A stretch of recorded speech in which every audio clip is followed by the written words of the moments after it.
12 years of marriage, solid, steady, and built on a foundation I thought was unshakable. My wife had always been a kind, gentle soul, someone I adored and respected beyond measure.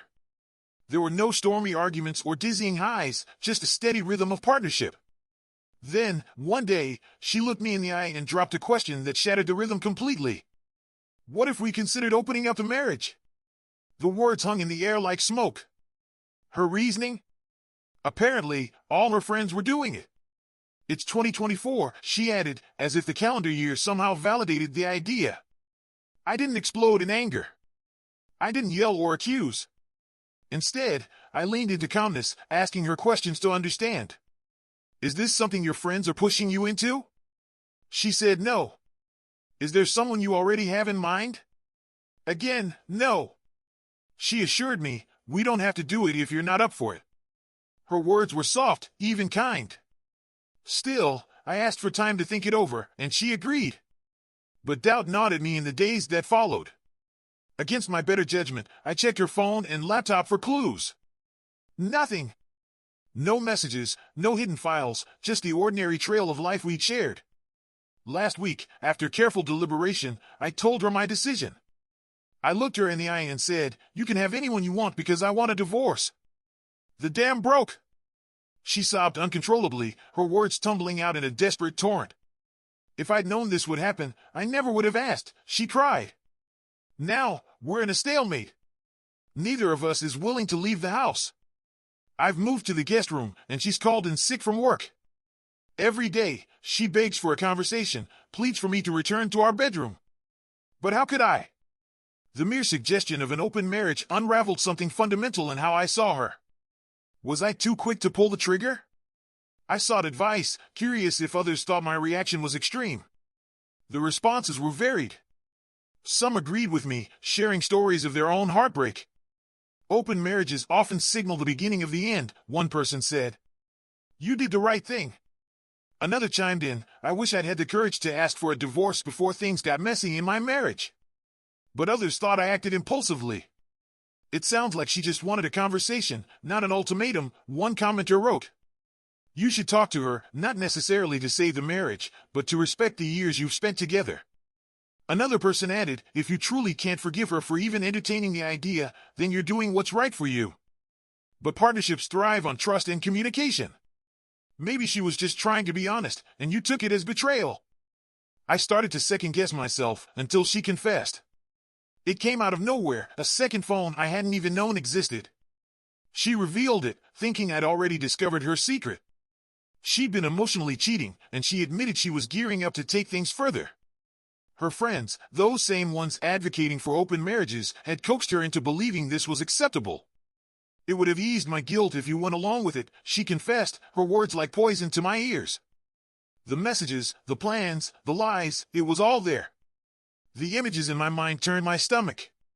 She begged for another chance, tears streaming down her face, but I knew deep down that forgiveness wasn't possible. I love you, I told her, but that doesn't matter anymore. I need to walk away from my dignity, my pride, and my self-respect. Reactions poured in. One person compared the discovery of her second phone to finding a cockroach infestation. You squish one, only to find a whole colony you didn't know existed, they said.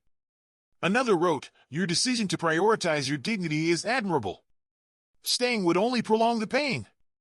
If she's done this after 12 years, she's no longer the person you married. Now, I stand on the precipice of something new, terrifying yet necessary. Would I change my decision if I could? No.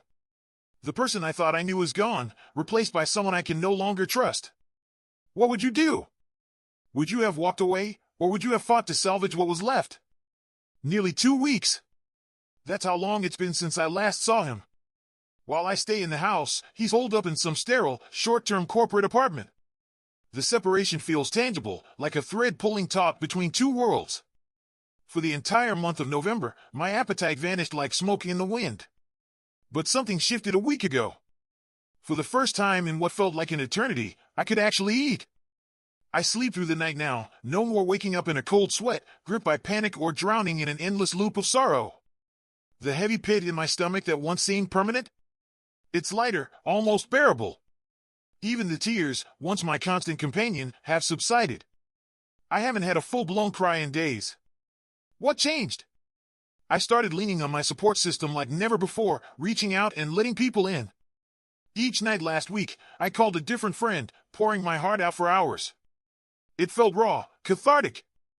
I joined a fitness class, pushed myself to make plans with friends I'd only recently started getting to know, and even created a brand new memory, a simple act that felt monumental. I went to a holiday party with a family member where I didn't know a soul. At first, the thought terrified me, but by the end of the night, I realized it was fun, truly fun. Everyone was warm, welcoming, and, most importantly, completely separate from my old life. For someone like me, a homebody who prefers texting over talking, stepping out of my comfort zone has been transformative. Therapeutic, even. My husband's company holiday party also loomed on the horizon last weekend, and I braced myself for waves of FOMO. But when the day arrived, I felt nothing but relief. Why should I be stuck at a party watching an emotional manipulator play the nice guy role for his colleagues? A man who had the audacity to tell me he doesn't love me?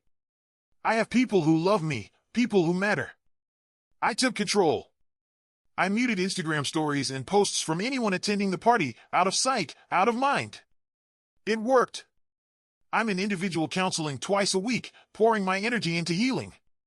I've been listening to Leave a Cheater, Gain a Life, and it's been eye-opening. That book helped me see the situation clearly for the first time. The sadness and longing I once felt for my husband have morphed into pity and disgust. Cheaters are narcissists. Selfish. Not spouse material. This isn't love, it's betrayal.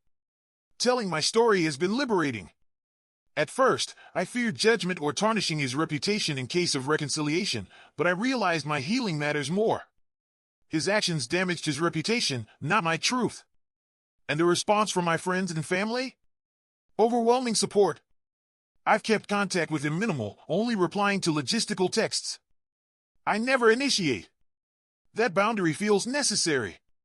I know I'm far from healed, this journey isn't linear.